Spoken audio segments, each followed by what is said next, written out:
nggak buka matanya.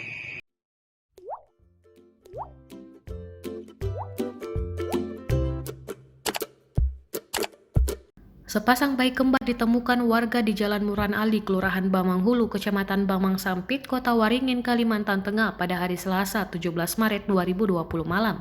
Saat ditemukan warga, bayi kembar tersebut berada di dalam kardus dan diletakkan di tempat pembuangan sampah. Kapolres Kota Waringin Timur AKBP Muhammad Romer di Sampit Rabu 18 Maret 2020 menjelaskan penemuan bayi malang itu berawal saat salah satu pengendara yang sedang melintas di dekat mendengar suara tangis bayi di sekitar tempat sampah depo Pertamina Sampit sekitar pukul 21.30 waktu Indonesia Tengah. Setelah dicari asal suara tersebut, pengendara sepeda motor tersebut kaget setelah mengetahui ada dua bayi laki-laki sedang menangis. Bayi kembar tersebut tampak dibalut spray hijau dimasukkan sebuah kardus bekas. Kedua bayi malang itu diperkirakan baru dilahirkan karena tali pusar masih menempel. Warga pun segera membawa kedua bayi tersebut ke rumah sakit untuk mendapatkan perawatan.